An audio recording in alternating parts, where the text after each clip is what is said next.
नमस्कार, शंखनाद न्यूज चॅनलच्या मराठी बातमीपत्रात आपलं स्वागत आहे। बघूयात आजच्या महत्त्वाच्या घडामोडी। विदर्भातील जनतेसाठी मोठा उत्सव ठरत असलेल्या देवेंद्र फडणवीस यांच्या महाराष्ट्राच्या मुख्यमंत्री पदाच्या पुनर्नियुक्तीबाबत सकारात्मक प्रतिक्रिया उमटत आहेत। फडणवीस यांच्या नेतृत्वाखाली विदर्भाचा बॅकलॉग, बेरोजगारी आणि शेतकरी समस्या सोडवण्यासाठी व्यापक काम होईल अशी अपेक्षा आमदार विजय वडेट्टीवार यांनी व्यक्त केली।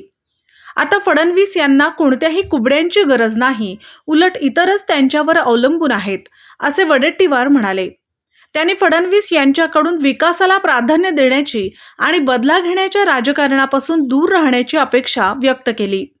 राजकारण वैचारिक लढाईचे असावे, वैयक्तिक शत्रुत्वाचे नाही, असे त्यांनी स्पष्ट केले। 2.5 वर्ष मुख्यमंत्री राहिल्यानंतरही एकनाथ शिंदेंना पुन्हा उपमुख्यमंत्री पदावर समाधान मानावे लागत आहे, असे निरीक्षण वडेट्टीवार यांनी नोंदवले। त्याचबरोबर अजित पवार यांचीही भूमिका आता मर्यादित असल्याचे त्यांनी नमूद केले। मोदी शहा यांचे आशीर्वाद असल्याशिवाय त्यांना पुढील राजकारणात फारसा वाव नाही, असे ते म्हणाले।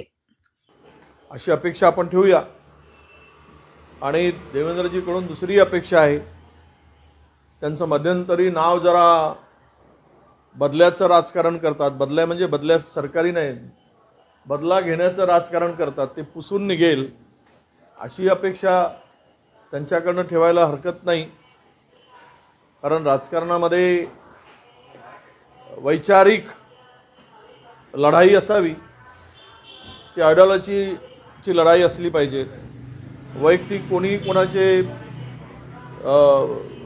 वैरी नाहीत, त्यामुळे त्यांच्या संदर्भात महाराष्ट्रामध्ये जी काही एक भूमिका जनतेमध्ये होती ती पुसून निघेल आणि खऱ्या अर्थानं महाराष्ट्राचे लोकप्रिय मुख्यमंत्री म्हणून ते छाप पाडतील अशी सध्या अपेक्षा ठेवायला हरकत नाही। कालच्या बैठकीमध्ये शिंदेंचा चेहरा पडलेला दिसला, जे फोटो व्हायरल झाले त्यावरनं खूप सोशल मीडियावर मीम्स पाहिले।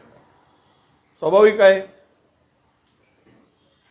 2.5 वर्ष मुख्यमंत्री असलेल्या व्यक्तीला, नेत्याला सत्ता मिळूनही सत्तेच्या सर्वोच्च खुर्ची मिळत नाही, त्यावेळेस चेहरा पडलेला दिसेल। मला तरी असं वाटतं की 2029 मध्ये हे जे दोनही चेहरे आहेत उपमुख्यमंत्री पदाचे, किंवा शिवसेना आणि राष्ट्रवादी अजितदादा आणि एकनाथजी शिंदे, मला वाटतं यांची उपयुक्तता आता संपल्यात जमा झालेली आहे। त्यांना सत्तेमध्ये मोदीजी आणि शहाजी यांच्या आशीर्वादानेच राहता येईल, अन्यथा ते काही करू शकणार नाहीत, ते विरोधही करणार नाहीत, करू शकत नाहीत, आणि सत्ता नाही दिली तरी गपचूप बसण्याशिवाय मला वाटतं की यांच्याकडे कुठला पर्याय शिल्लक नाही। एकनाथ शिंदे उपमुख्यमंत्री पद घ्यायला तयार झाल्याची माहिती आहे। 2 उपमुख्यमंत्री असणाऱ्या सरकारने नाही, 2 उपमुख्यमंत्री पूर्वी होते, त्यात काही नवीन आहे असं मला वाटत नाही। आणि मला वाटतं की हे जर नाही घेऊ शकले तर भाजपाशी दुसरा पर्याय उभा आहे, त्यामुळे मजबुरी आता आहेच ती, त्यांना घ्यावं। पक्ष सांभाळायचा असेल, जसं देवेंद्रजींनी घेतलंच होतं मुख्यमंत्री असताना सुद्धा उपमुख्यमंत्री पद,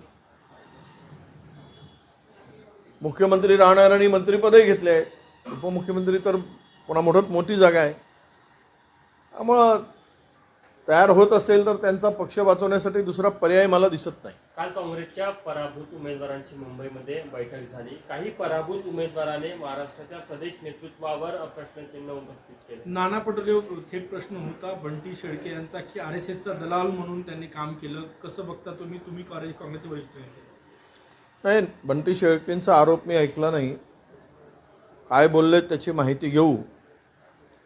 आणि मला तरी वाटतं की बंटी शेळकेंचा उद्रेक हा का झाला, या संदर्भातही ही भाषा ते का वापरत आहेत या संदर्भात आम्ही हायकमांडच्या कानावर घालू आणि या संदर्भातील वस्तुस्थिती किंवा त्याच्या उद्रेकाच्या मागची कारणं जे उद्वेगानं बोललेत त्याची कारणं नक्की शोधली पाहिजेत. एखादा व्यक्ती 2 वेळा विधानसभा निवडणुका लढतो आणि कमी अंतरांनी पडतो, त्यावेळेस त्याच्या भावना का दुखावल्या गेल्यात, त्याला कुठे ठेच लागली आणि या संदर्भातली माहिती नक्की घेतली जाईल. परंतु मला वाटतं की जय पराजय होत असतो. राजकारणात संयम महत्त्वाचा असतो आणि प्रत्येकाने संयम ठेवून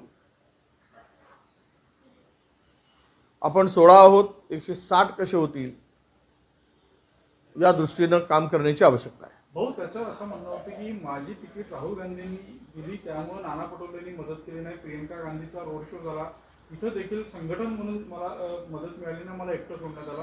कुठेतरी ते गांधी परिवाराच्या जवळच्या म्हणून नाना पटोले त्यांचा सोडून येत असा त्यांचा अप्रत्यक्ष नाही, तिकीट आता राहुल गांधीजी आणि काँग्रेस हायकमांडच देत असतात. आम्हाला सुद्धा तिकीट राहुल गांधींनी दिली. आम्हाला सुद्धा तिकीट माननीय खडसे साहेबांनी, खरगे साहेब, आपले मल्लिकार्जुन खरगे साहेब आणि माननीय सोनियाजी गांधी यांनी दिली.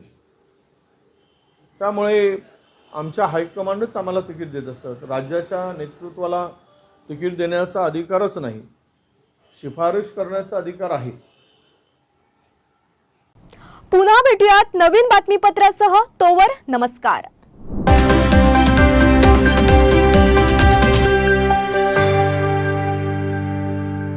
क्या आप भी चाहते हैं जटिल रोगों पर विशेष रूप से आयुर्वेदिक उपचार? तो मिलिए 77 वर्षों से आयुर्वेद सेवा में लगी हुई शिवशंकर आयुर्वेदिक एजेंसी, अनुभवी वैद्य डॉक्टर, सभी प्रसिद्ध कंपनियों की दवाइयाँ और सभी प्रकार की जड़ी बूटियों और रोग प्रतिकारक शक्ति बढ़ाने के लिए कई प्रकार की दवाइयाँ प्राप्त करने का एकमात्र विश्वसनीय स्थान। हमारे यहाँ सभी प्रतिष्ठित कंपनियों की दवाइयाँ उपलब्ध है। समय सुबह 10 बजे से रात 9 बजे तक, तो फिर इंतजार किस बात का। महाजन मार्केट के पास, टेम्पल बाजार रोड, सीताबर्डी, नागपुर। 8605245080 9112079000।